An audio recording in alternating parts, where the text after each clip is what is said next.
Kunja Bihari.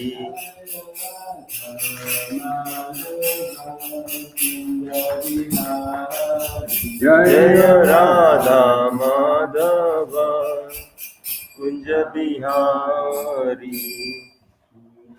Jai Jai Jai Haribo.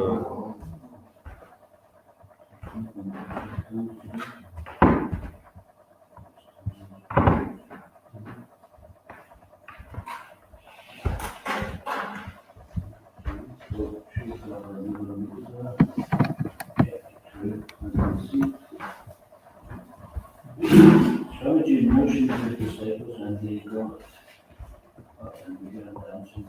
Then Sri Krishna, his black pocket snuffed and steamed out there with flowers, raised his hand and began to dance. Beside him in black turtleneck, big chanting beads around his neck, danced Srikananda. His curly almost frizzy hair, long and disappeared. Then Brahmananda, hearing Srikananda's repulsive shower, arms outstretched as in the picture of Lord Chaitanya's kirtan. Photographers in the crowd moved forward. The boys danced, shifted their weight from left foot to right foot, striking a series of angelic poses. The large red chanting beads around their necks. They were doing the Swami step.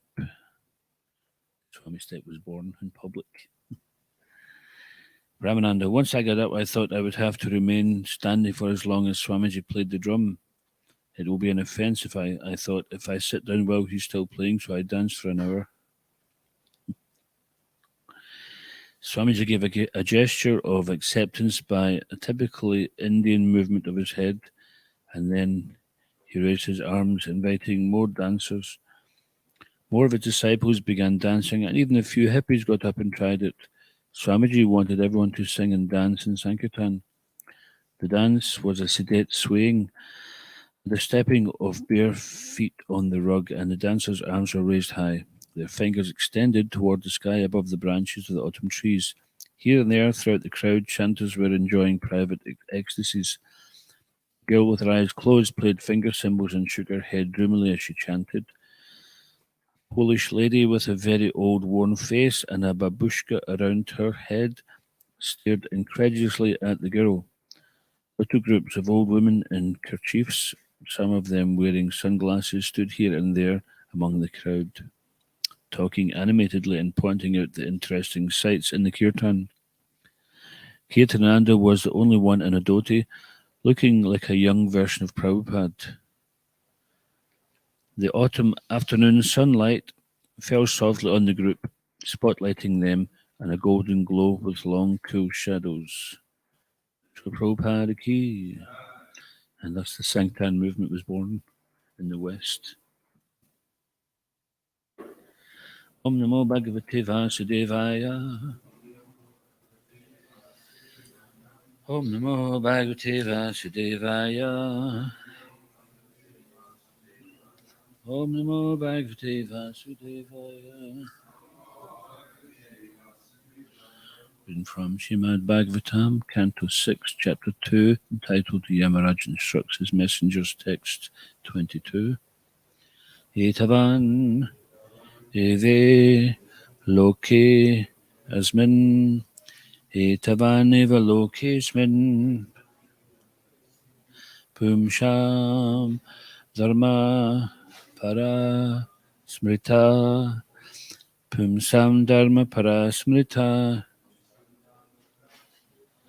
bhakti yogo bhagavati tan nama grahanadibi Tannama grahanadibi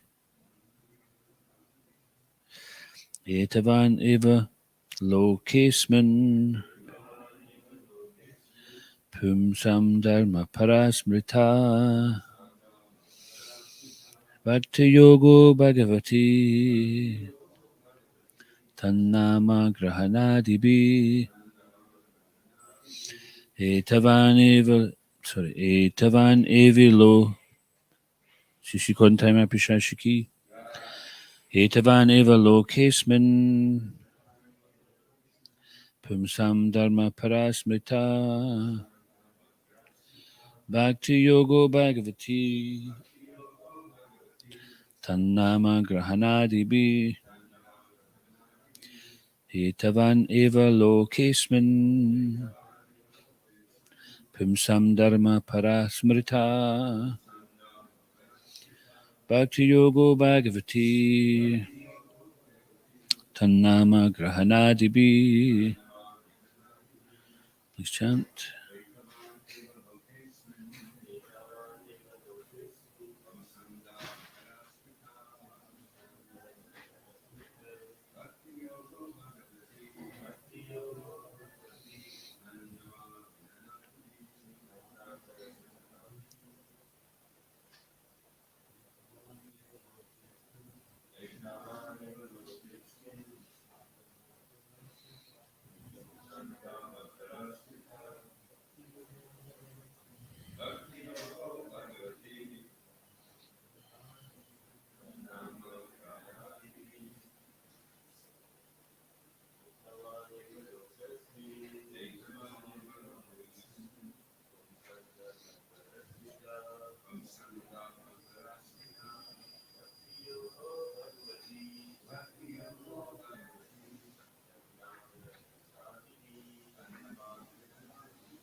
Mataji.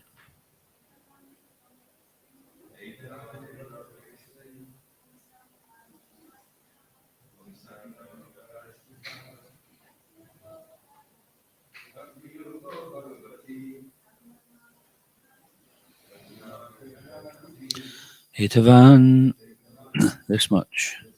Eva, indeed. Loke Asman, in this material world. Pumsam, of the living entities. Dharma, the religious principles. Para, transcendental. Smrita, recognized. Bhakti Yoga or devotional service. Bhagavati, to the Supreme Personality of Godhead, not to the demigods. Tat, his. Nama, of the holy name. Grahana Adibi, beginning with chanting. Translation: devotional service, beginning with the chanting of the holy name of the Lord, is the ultimate religious principle for the living entity in human society. Please repeat. Devotional service, beginning with the chanting of the holy name of the Lord, is the ultimate religious principle for the living entity in human society. Srila Prabhupada's purport, stated in the previous verse, Dharmam Bhagavatam. Real religious principles are Bhagavad Dharma, the principles described in Srimad Bhagavatam itself or in Bhagavad Gita, the preliminary study of the Bhagavatam. What are these principles? The Bhagavatam says, Dharma projita kaitavotra. In Srimad Bhagavatam, there are no cheating religious systems. Everything in the Bhagavatam is directly connected with the Supreme Personality of Godhead. Bhagavatam further says, Savai pum sam paro dharmo yato bhaktir ad hoc sajay. The Supreme Religion is that which teaches its followers how to love the Supreme Personality of Godhead, who is beyond the reach of experimental knowledge. Such a religious system begins with Tan Nama Grahana, chanting of the holy name of the Lord. Shravanam Kirtanam Vishnu Smaranam Padat Sevanam. After chanting the holy name of the Lord and dancing in ecstasy, one gradually sees the form of the Lord, the pastimes of the Lord, and the transcendental qualities of the Lord. This way, one fully understands the situation of the personality of Godhead. One can come to this understanding of the Lord, how he descends into the material world, how he takes his births, and what activities he performs. But one can know this only by executing devotional service. As stated in Bhagavad Gita, Bhaktyamam Abhijanati. Simply by devotional service, one can understand everything about the Supreme Lord. If one fortunately understands the Supreme Lord in this way, the result is Chak Vadi Hampinarjan Mat Naiti. After giving up his material body, he no longer, or she, has to take birth in this material world. Instead, he returns home back to Godhead. That is the ultimate perfection. Therefore, Krishna says in Bhagavad Gita 8:15, Mam upetya punarjanma dukalayam ashashvatam apnuvanti mahatmana samsiddhim paramam gata. After attaining me, the great souls who are yogis in devotion never return to this temporary world which is full of miseries, because they have attained the highest perfection. Om Again Tamarandasya Ganjana Salakaya Chakshurmilitamyana Tasma Shri Gurave Namaha Kam Karoti Vachalam Tegarim Yatkripatamaham Vande Shikarim Dintaranam Jai Shri Krishna Chaitanya Prabhu Nityananda Shri Advaita Gadadhar Shri Vasari Gaura Bhakta Vrinda Hare Krishna Krishna Krishna Hare Hare Hare Rama Rama Rama Hare Hare.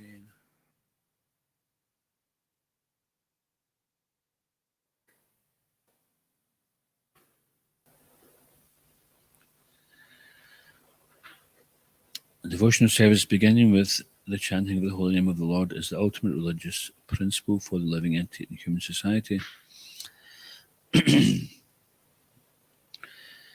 So we often find in the Shastra the same principle being reiterated.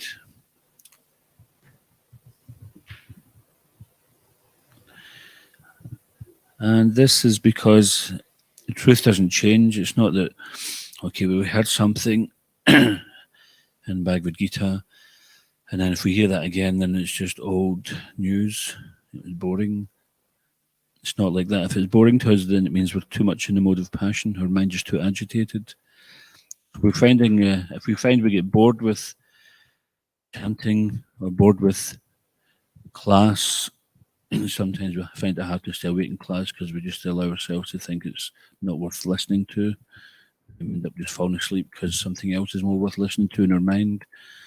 So if we're like that, if we lose our interest in devotional service, any aspect of it, and it's not a fault in devotional service, it's a fault in our ability to appreciate it.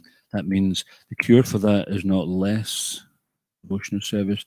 So if we don't have a taste for chanting, for example, or if we don't have a taste for devotional service, it's not a case of, okay, do less because I'm not into that. It's a case of do more. Because then by doing more, then we'll go over that hurdle, we'll cross that barrier, we'll transcend that barrier. But this is one of the difficulties. Difficulty doesn't necessarily mean to say that we have some insurmountable anxiety-ridden trauma in front of us that we have to basically chant for our life, otherwise we're not going to make it. Sometimes a hurdle or an obstacle may be something like apathy. That's a very insurmountable object for some. Or it could simply be that we like to speculate, and rather than just hearing and repeating, as is the fashion with the Guru Parampara, we want to try to reinvent in such a way that's never been said before. But, and it's okay in one sense. We speak in our own words. Prabhupada encouraged the disciples and his followers to speak in their own words. So we shouldn't just learn it parrot fashion, but at the same time, he did also encourage devotees to learn things verbatim. And when we do this, we gain faith in the potency of these words. I remember back in 80-something, before we had Karuna Bhavan, we were doing Sankirtan in Edinburgh. We lived in a motorhome just outside Edinburgh. And I'd only been doing Sankirtan a couple of years, and I was struggling just trying to get through to people. And then I read one morning before going out, I read in the Bhagavatam, Prabhupada talked about when we were representing Krishna consciousness, which we would just repeat verbatim. So then I started just writing down various things which I thought would be relevant to the typical challenges I was getting on Sankirtan. And it was like magic when I just repeated Prabhupada's words, because I thought the opportunity came. I thought, well, I'll say it because maybe it's not relevant. I thought, I'm just going to say it. And I said it, and the person went, oh, okay, I'll take a book. I thought this is the power of parampara. We don't have to necessarily understand it completely. Of course, we don't say things which are totally irrelevant, like someone says, why do you chant Hare Krishna? And you say, well, we have a seeker because of this or that, We have to make it relevant. But the potency of following without changing, and Prabhupada says, he was so humble, he says, my only qualification is I never changed anything. So this is Prabhupada telling us this is the most important thing. Don't change it. Don't tint it with something and make it something different, because then people won't get the taste. We'll get in the way, like Shiva Ramaj done a series of inspirational words for one Christmas marathon a few years back, and we still refer to that often in marathon, and it was entitled "Don't Get in the Way." So the mercy is flowing from Lord Chaitanya. We hear about this, that Lord Chaitanya, Lord Nityananda broke open the storehouse of love of God and spread it indiscriminately. They gave it to everybody without consideration of caste, creed, position, or whatever. Whether anyone was fallen or not fallen, everybody is fallen in Kali Yuga, so everybody gets the mercy. That is their qualification. And those who think they're not fallen are probably more fallen than most. So our prime thing is just to align ourselves with the Guru Parampara and not get in the way, so that the pure holy name can be conveyed to the people, the pure message. It's like there was this argument some time ago. Someone presented this argument that it's better to distribute a book purely, one book purely, than 1,000 books, impurely. Now the question is, are the books pure? And Prabhupada says, what will your 3 minutes preaching do? But if they read these books, it will change their life. So our mission is, obviously we have to present things nicely. We don't go out in the street looking like some kind of hobo. And we have to kind of present ourselves looking decent, whether we're in the devotional clothes or whether we're in typical Western clothes, then at least it should be presentable so that people take us somewhat seriously and don't see us as being some kind of vagrant or some kind of wildly eccentric person that they want to avoid. We leave our own flavour aside for that, because we're representing this movement. So when we're representing the movement, of course, we take into consideration time, place, and circumstance, whatever helps us to be acceptable in the different circumstances. Then that's the main thing. But our thing is simply we're a messenger passing on this message, unchanged. And of course, Prabhupada didn't say that you couldn't present it in new ways, because in his Vyasa Puja offering, he said, the oldest of all, but in a new dress. So in other words, this message is timeless. The timeless wisdom coming from the Bhagavatam and other literatures, it's timeless. And it can be presented according to the Desha Kalapatra, the time, place, and circumstance. So, for example, if you read Easy Journey to Other Planets, we see Srila Prabhupada talking in terms which the scientists can relate to, such as the material and antimaterial particles. Now, he's basically talking about spirit and matter there, because there's some interest in antimatter, so Prabhupada expounds on that. He expands it. And but at the same time, he's not inventing something new. He's just rewording it, just repackaging. So we have to get a taste for hearing and chanting and reading. Otherwise, we think we have to invent something. And Prabhupada was very clear on that. Don't invent something new.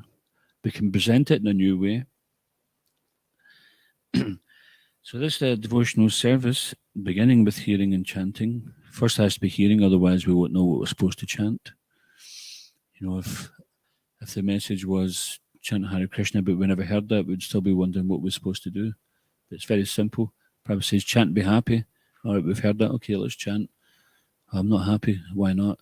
Oh, because you're still hanging on to things. All right, so then the process of learning the philosophy and putting it into practice comes into place. The simple thing is that devotional service is performed joyfully. And if we're not performing it joyfully, it means that we're not performing it correctly. And it doesn't matter whether they've been doing it for 2 weeks, 2 years, 20 years, 50 years, the process works. And we see there are devotees who are examples of that, where it works. And being in their association, you feel encouraged. And sometimes you actually just feel even purified by being in their association. Like sometimes I've found myself being in the company of a senior advanced devotee and had some questions. When you're in their company, then the questions just go because you feel like, I don't have any doubts here. Then you think, oh, that's good, everything's solved. And then you walk away and then the doubts come crawling back in again. So when you're in that situation, even though you may feel it's silly to ask a question, was it that old Chinese proverb, it's better to be a fool for 5 minutes by asking the question than not asking the question, be a fool for a lifetime? So people sometimes, self-included, think, oh, I don't want to ask that, that's a stupid question. But then if we don't hear the answer to the stupid question, then we're stuck with that stupid question the rest of our days, isn't it? So it requires us just to be honest. And so the important point here is for us to experience the uniqueness of devotional service. We have to see it as devotional service, just as the chanting the Hare Krishna Mahamantra, to see it as being some ordinary, mundane activity that is considered one of the offences. And same with devotional service. Sometimes we see things like it's some mundane, ordinary activity, but it's just because we're not connecting it to Krishna. We're not seeing it in relation to Krishna. Or sometimes we're dealing on a platform of like and dislike, which is a material platform, isn't it? I like to do this, I don't like to do that, so I'll do this for Krishna, but don't ask me to do that because I don't like doing that. So that is a level of devotional service, but it's not the best platform. We shouldn't be satisfied to remain on that platform. I have seen that certain individuals over the years that they kind of narrow down their parameters of devotional service to, I don't do this, I can't do that, I won't do that, to the point where they've got nothing left to do. They've kind of cut themselves off, they burnt all the bridges. We used to find that in the early days that certain persons like that, they would end up becoming a Swami's servant, travelling with them, and they would try to fix them up. If that never worked, then it was only a matter of time before you'd see the back of them.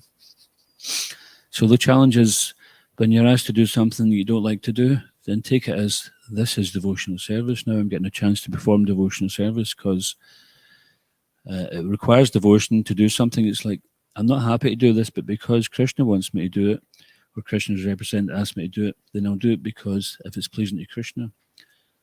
I remember clearly around the same period I was in Edinburgh doing books on the bridges. It was raining, I had a cold, people weren't very pleasant, my mind was doing somersaults, and the whole threefold miseries things was assailing us. And I remember praying to Prabhupada and Krishna saying, I hope that me being out here is pleasing to you, because I'm not pleased to do it. I'm not very happy at all here today, but if you're pleased by it, then give me the strength to carry on, because at least somebody's happy by it. See, the cameras don't appear to be happy, I don't appear to be happy, but if you're happy, then that's a start. So it's not always necessarily like we did £500 on books and we did 100 Bhagavad Gitas and that was a good day. Of course it is a good day. It's a good day for all those people who get the Bhagavatam, and it's blissful to see that going out. But good day, it's all good in Krishna consciousness. A good day may also be that you're struggling. You're struggling in your japa, you're struggling to stay awake in class, but that struggle is purifying. You're struggling to stay awake in japa. You're struggling to be attentive in japa. You're struggling to be attentive in your service. You're struggling to go on with other devotees, but we keep trying, so that is purifying.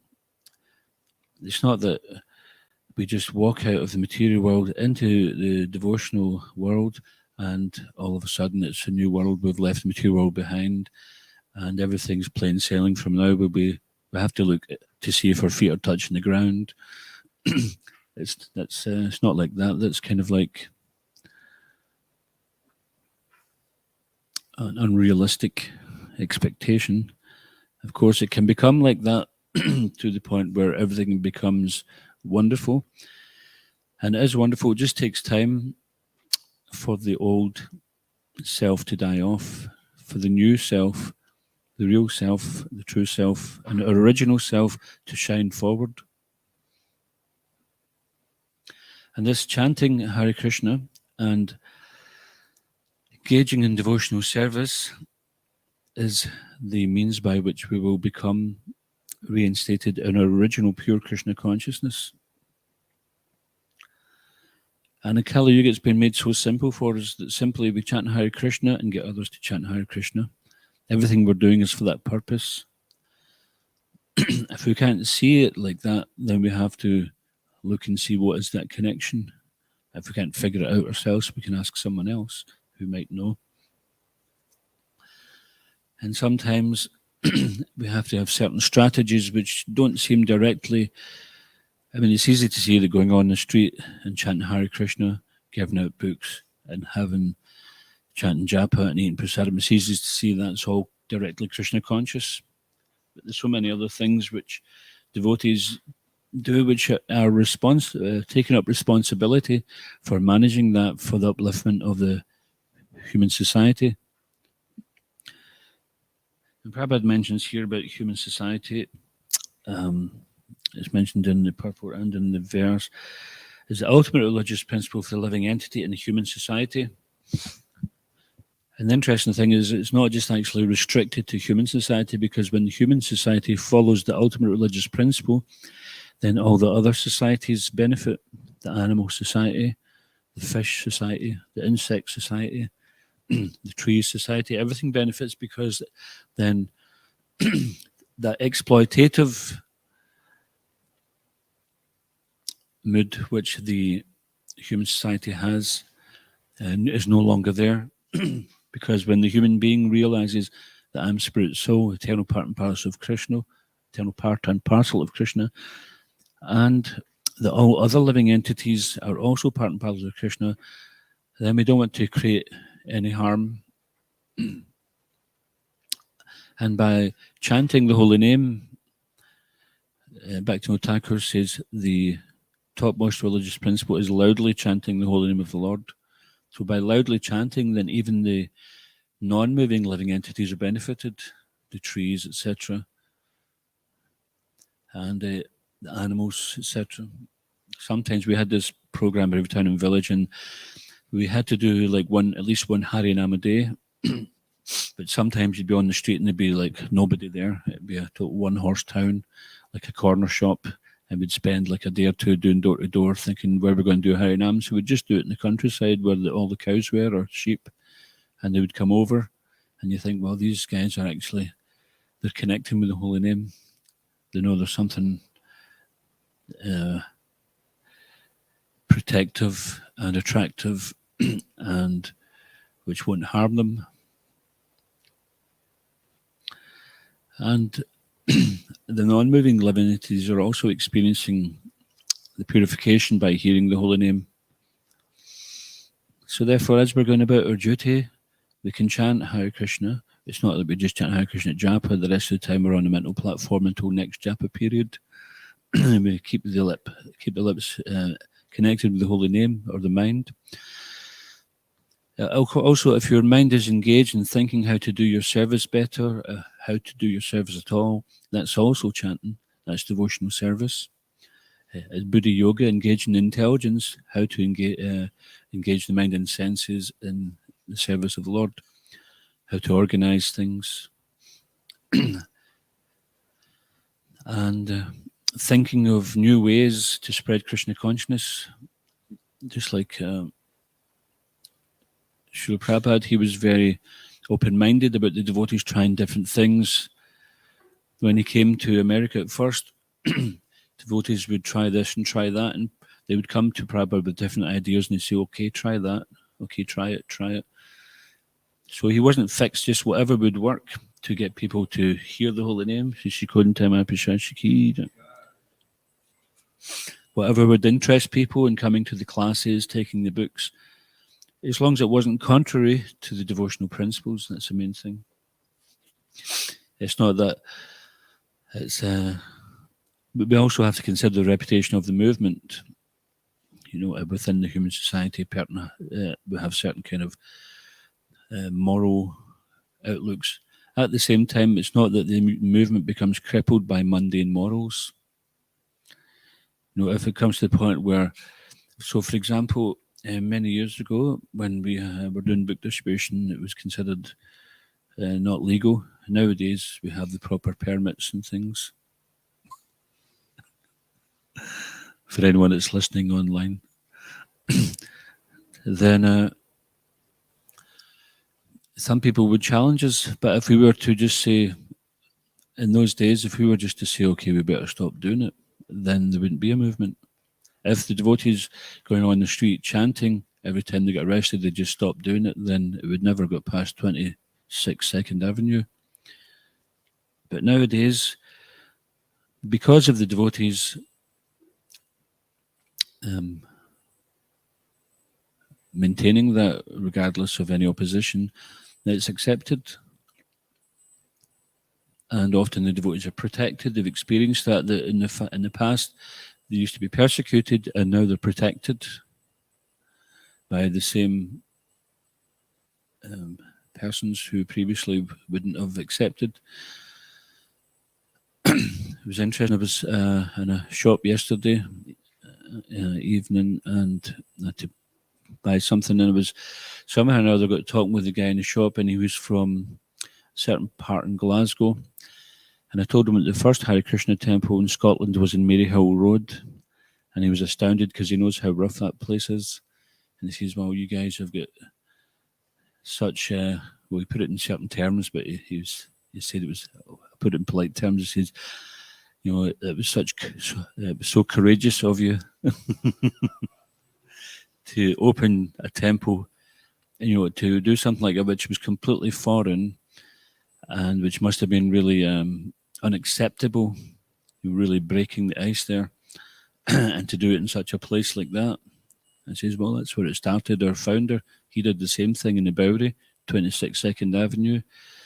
Last place where you'd expect a pure devotee of the Lord, who is even beyond any material morality. He's of transcendental, supreme steadfastness in the Lord's wish. And he opens up in a degraded area because this is the nature of the mercy of Lord Chaitanya.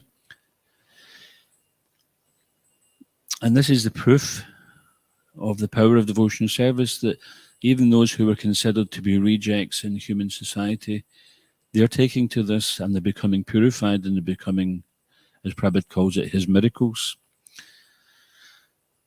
When one reporter asked Prabhupada, this Swami does this mystic feat, and this yogi does this miracle, what can you do?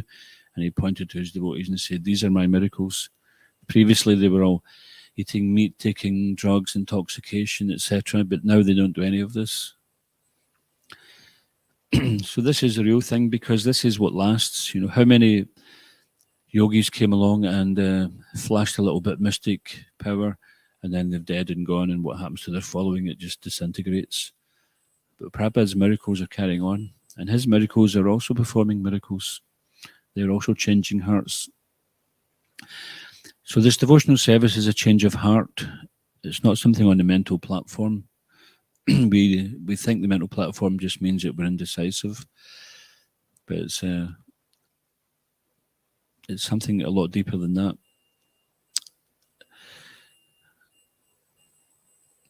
It's just like this occasion where I can't remember it correctly 100%, but if anyone remembers the words correctly, they can say so. But there was one devotee who went to Prabhupada and he says, oh, Prabhupada, sometimes I fall into Maya. And Prabhupada says, actually, you're always in Maya. Sometimes you fall into Krishna. So this is our position. Sometimes we think we're doing so great, and then occasionally we think we're in Maya. But we don't know that. I'm not speaking from experience here, but I'm just speaking from what's mentioned in Shastra, that as devotional service is blissfully performed, then that means we should be tasting ever-increasing nectar at every step. It's an ocean, unbounded ocean of transcendental bliss.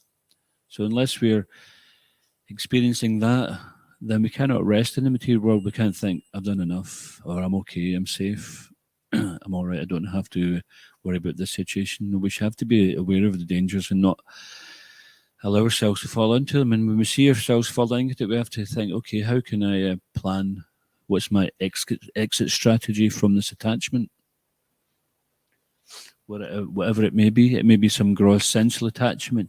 It may be some pseudo-intellectual attachment that we have some attachment to just not adhering to anything unless it's like something really different. You know, it's our safest position is to always be authorized in what we're doing. This is what is devotional service, to be authorized. Just like if you're in the army and you go somewhere or you do something which is not authorized, then it's considered AWOL, isn't it? Absent without official leave. So sometimes we're like that. We're in our so-called devotional service, we were absent without official leave. We've not been given leave to go and do something, or we decide to take our mind in another platform. Even we may be looking very well, sitting there nice and neat with our tilak and dhoti or sari, and we got the bead bag in the hand, and the words are coming out, Hare Krishna, Krishna Krishna, Hare Hare, Hare Ram, Ram Ram, Hare. But our mind is AWOL. It's somewhere else. It's like, oh yeah, I remember when it was a nice sunny day like this, we used to go down the river and this, that, or whatever we do, and we used to get a bottle of wine and 10 woodbine, and we would do this or do that or next thing. So, but externally, it looks like we're a very nice devotee. In the mind, we're doing something else. We're allowing the mind to wander. This is very harmful because in due course of time, if we don't bring the mind back, then the body will follow. Everything starts off with the mind. Just like if you want to build a nice building, say for example the Taj Mahal, right? So it didn't just appear. Didn't like the what was his name? Shah Jahan, was it, who built it? It's not like he says, okay, get me loads of marble, put it there, and then we'll decide what we're going to do with it. They had a plan. He thought of it, and then he put it on paper, and then he manifested it. So this is what happens. It comes from thinking. The traits of the mind are thinking, feeling, and willing. First of all, we think about something, and then when that thinking becomes more concentrated, it intensifies into feeling, and then it's hard to get somebody to change their mind. Oh, but I feel like this. And like Prabhupada says, well, you're feeling wrongly. Just because you feel like something doesn't mean you say it's right. The mental institutions are filled with people who felt something was right, but it turned out it wasn't. And therefore they're locked up for their own safety or the safety of others. So when we think too much of things which are detrimental to devotional service, we'll start to feel like we want to do that again, and then we're willing to do it. The thing which stops is because sometimes we think, oh, maybe the devotees will think bad of me, or I don't want to lose the ground I've covered in devotional service, or what might be the reaction. But if we keep on thinking about it, ultimately it'll come at the point where we're willing to do it, and then Maya will make the arrangement, and then we do it. So this is why it's important that although this is a very simple process, then we have to keep it simple by not allowing the complications of Maya to enter in and cloud that consciousness. Prabhupada would often refer to Krishna consciousness as clear consciousness. It means we see things clearly, we see things straight. So if we're not seeing things clearly, it means that we have to keep on bringing our mind back, focus into what we're doing. We're chanting Hare Krishna to connect with Krishna. We're serving Krishna to connect with Krishna. It doesn't have to be that we like it or we don't like it. Of course, it's always better for us if we like what we're doing. And ultimately, Prabhupada says it should come to the point where we're equally enthusiastic about any devotional service. If it's not at that point, it means that we're still hanging on to the platform of like and dislike. We have to work towards. And then it's not, we have to work towards that level of devotional service. Of course, it's not that we put ourselves into a completely miserable situation and only do the things we don't like, because all work and no play makes Jack or Jill a dull lad or lass. Isn't it that saying? But at the same time, we should be courageous enough and know that Krishna will be happy with me doing this. And so we want to be transcendental, right? Hands up anybody here who doesn't want to be transcendental to the modes of material nature, free from the onslaughts of the three modes and the pushings and pullings of the mind and senses. Anybody who doesn't want to be free from that? Of course we do. We want to be free, don't we? And so it takes a little bit of work to get that freedom. So to get that freedom, and one of the first things Krishna is telling us is to be tolerant of happiness and distress.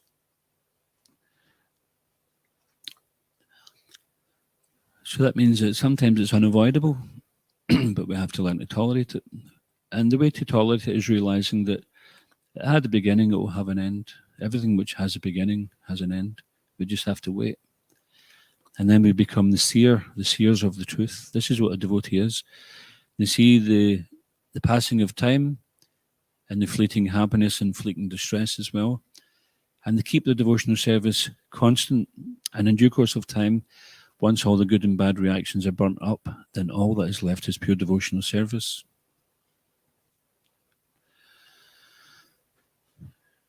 So at this point, anyone get any questions or comments?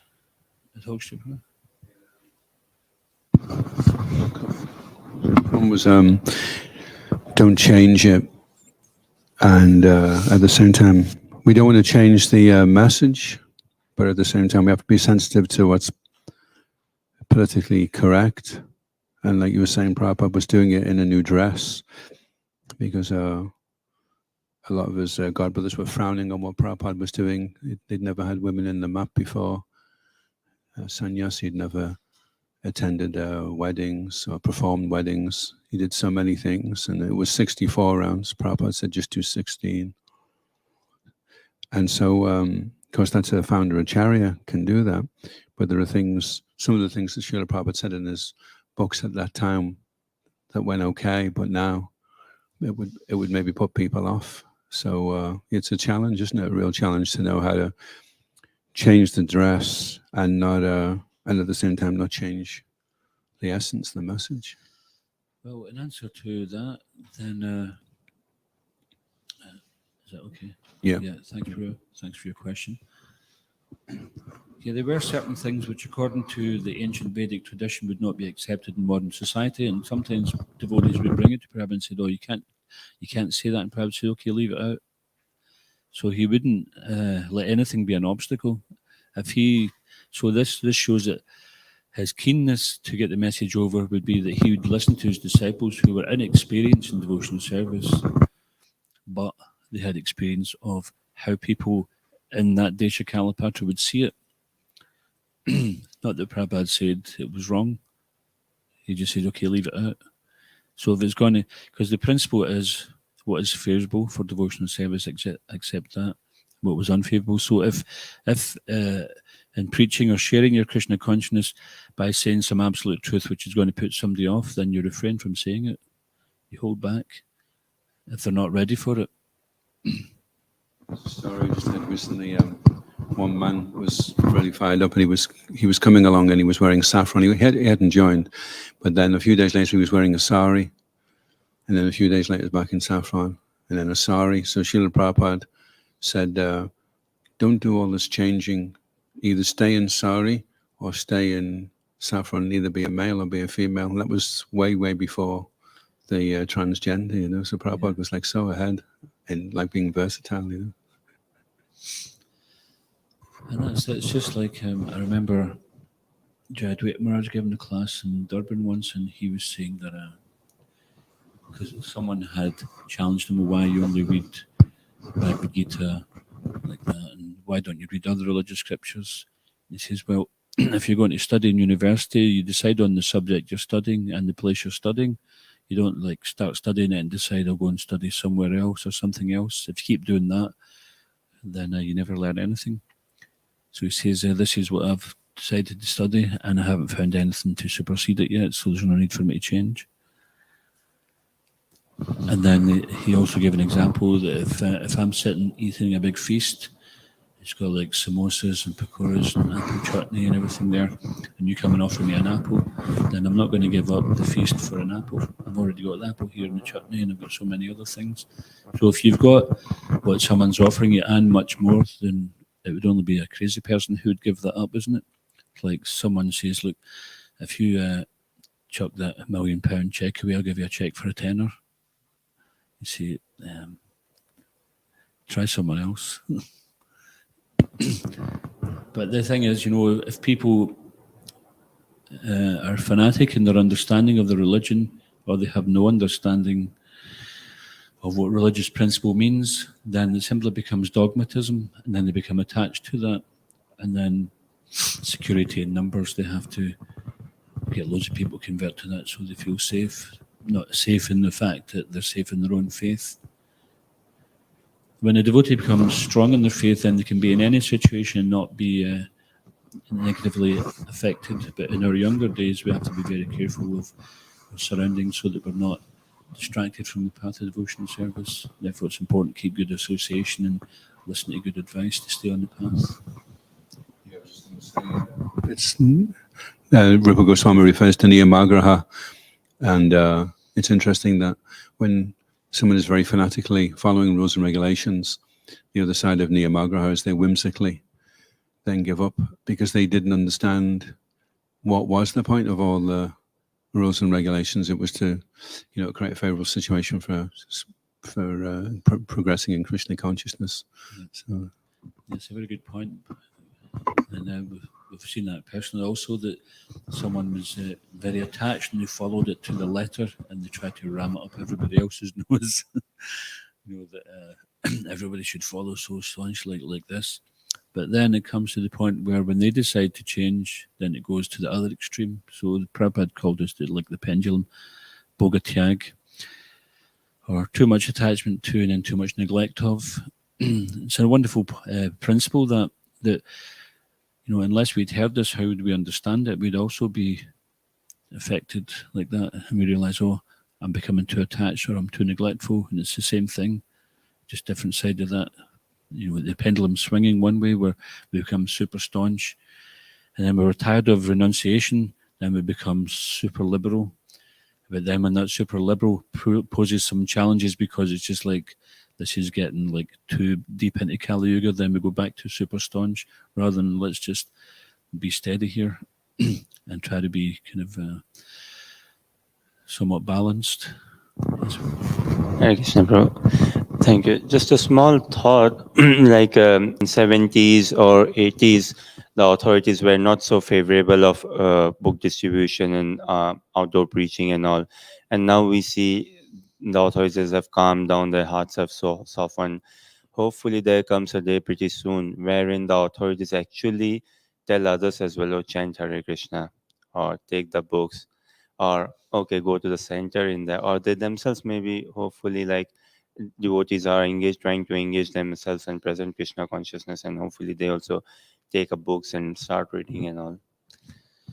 Yes, it's a good point, and it's not wishful thinking, because Prabhupada tried for it from the very beginning. We see in Science of Self-Realization, where Prabhupada was speaking with, was it Lieutenant Mosley from Chicago Police, and he was saying, if you give us some facility, we can rehabilitate your criminals. We will give them prasadam and get them to chant Hare Krishna. He says, because your prisons aren't working, they're just becoming educational institutions to learn more about criminality. And you ask any criminal, they'll tell you the same thing. It's University of Crime, where they come out and now they're better at it. They know how to do it without getting caught, or they can get into some bigger scale of it. But Prabhupada says, unless you change the heart, then the same activity is going to go on. And Krishna consciousness, being a change of heart, is beyond faith. faith to some degree there. But what we see, the change is that in the beginning, we were seen, because we were unknown, then we were seen as a threat. Something which is unknown is often people trying to box it. They just, if they can't understand it, then they see it as some kind of threat. But then as the years go by and they realize that this is, not only is it a harmless organization, but actually it's very beneficial. And the things which are becoming important for the well-being, it's becoming known, the things which are important for the well-being, we're doing all these things and have been for years. And Pragosh, I'll come back to you in a minute. Pragosh actually, he experienced, I think it was in Dublin, they were having some kind of wellness festival, and one local, I can't remember if he was the Prime Minister or one other leading minister of the government, he was the VIP at the occasion, talking about the benefits of vegetarianism, yoga and all that kind of thing, and he says, and don't forget the people who brought it all to us were the Hare Krishnas. So, but that's, I think we've got more to give, and we can take to the next step, which means we need to take to the next step as well. So just before I come to Pada, then Ashish, you were going to make another comment. Just a small question, Prabhu, quick one. So like here it says, devotional service beginning with the chanting of the holy name of the Lord is the ultimate religious principle. And we hear like in the ninefold process of devotional service, it begins with listening, or so much of emphasis. So like listening is the ultimate religious principle, or chanting is the ultimate religious principle? Well, it's a good point. Even in the temple, we see that some devotees are doing puja, right? So one of the 9 processes is puja, right? But they're also chanting. It's not that they just do puja. So it's beginning with, and it also is included in all the other processes as well. It's not like, okay, I'm just doing Shravanam, I don't do Kirtanam, or I'm just doing Padasevanam, but I don't do, the Shravanam, Kirtanam. So it's beginning with, and it exists through all the other types as well. Atmanivedanam, it's not like, who was famous for Atmanivedanam? Was it Bali Maharaj? It's not that he didn't chant. It's not, well, I'm Atmanivedanam, I don't need to chant. And it's not they didn't do the other things. But it shows you like Dashanam was Hanuman, exactly. But he was always chanting Ram's name. So the name is always there. So beginning with and ending with. And just like one devotee said to Prabhupada, when we go back home to Godhead, do we have to chant our rounds? And what did Prabhupada say? Atoksha, I think you remember this one. Something like, do you not want to? So it's a bit like we have to follow regulated principles. Have to, just because to begin with we don't necessarily want to, but we have to follow them until we come to the point where we want to do it, and it happens naturally. Is that okay? I mean, we could talk a lot more about it, but time is running on. And Padar? No, thank you, Prabhu. Just in this point of like the public perspective of the movement, and how now they see all this wellness and meditation and like this is very popular. This is definitely one aspect of what we have to offer. But then, do you feel that as the movement spreads, and because the intellect, like the universities and whatnot, are completely ignorant of what's actually in Prabhupada's books. If we get to a stage where it becomes slightly more mainstream, then they're going to start studying them.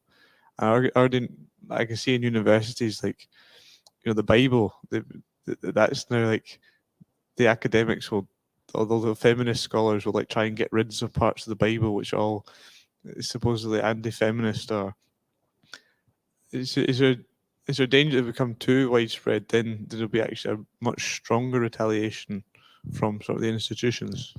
Certainly, as it becomes more widespread, then there'll be other challenges which we haven't encountered. That will definitely be there. So, we've had various challenges throughout the decades, and there'll be other challenges which we haven't yet foreseen. And the devotees, therefore, it's always going to be a pioneering movement. Some devotees in their little BTG cocoon, BTG world cocoon, and they think, oh, Krishna conscious movement is known by everybody everywhere, but just like we were talking about the other day, people haven't even heard of Hare Krishna. A lot of them haven't heard of it. It's not that our job is done by a long shot. And Prabhupada wanted all of his books in everyone's house, so if we haven't achieved that, then the movement is not finished yet. And being a movement, we certainly need to read and understand Prabhupada's books and put them into practice so that when we come up against the various challenges, then we're prepared for it. If we simply just try to enjoy the bliss and don't learn the philosophy, then we may come across someone who will test our determination, test our faith, etc. Prabhupada referred to the educational institutions as slaughterhouse of intelligence because basically if you've got a good memory, then you can get a piece of paper which gives you an opportunity to get a certain type of job to fit in the machine as a certain size of cog to make the whole thing work. But it's not even that now. I was just hearing recently that at least in Britain, at the universities, they're not so much educational institutions, but just businesses. It's simply see how many high-paying students you can get from, and they specifically said Southeast Asia, because that way they can meet their quotas. So whatever's on the agenda, whatever's going to bring in the more bucks, that's what will be on the syllabus. They're not necessarily one to maintain arts and sciences simply for the sake of keeping that so-called material knowledge there. And not only are they without the department which teaches about the science of the soul, but even a lot of the so-called material sciences are getting put aside simply for the sake of material gain. So therefore the educational value is simply going to be tailored towards a different stage of developed materialism, which means a different stage of diving deeper into the mode of ignorance. Because we learn more about the mode of ignorance doesn't make us to be more intelligent. Learning more, because if what has been taught at the educational institutions is ignorance, then to learn more about that ignorance is not necessarily an improvement, is it? What we want to learn more about is how to get out of ignorance. That's a real thing, because ultimately, at the time of death, what's going to be our saving grace is, have we led a life in devotional service? Do we have a bona fide spiritual master? That's going to be more important. That is our certificate for getting a job in the spiritual world. Of course, if we can use our material knowledge and our education or any bits of certificate we may have for preaching, then that's a good thing.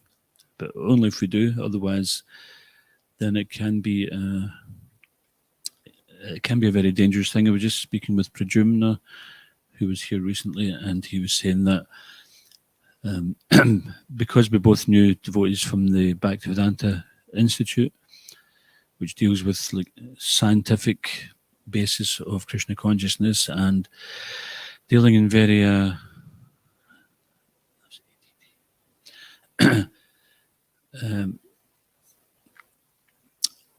very kind of intellectual circles. And some devotees who are very intelligent, they actually got convinced to the other side and they left Krishna consciousness. So it's a very risky thing also, even if you're thinking following some kind of intellectual pursuit of Krishna consciousness in these circles, then there's not everybody who manages it and comes out the other end. So we have to be very careful about that. And the main thing is always to keep good association. So for those who are home, who are working, or who are studying, etc., then the main thing is keep good association so that whatever you're doing doesn't affect your faith in Krishna consciousness, it doesn't affect your determination in Krishna consciousness, and it doesn't become a distraction to your progress in Krishna consciousness. And always remember to accept that which is favorable and reject that which is unfavorable. And we can make things which could be unfavorable, we can make it favorable by connecting it to Krishna. As long as we can. If we can do that safely, that's good. But the main thing is we have to be connected to Krishna. And this is beginning with hearing and chanting and taking prasad. Okay. Is that all right? Or okay, is this going on a bit? It's going good in the key. Prabhupada ki. Grantaraj Srimad Bhagavatam ki. Shishikoni time apashash ki. Haribol. He's Jai.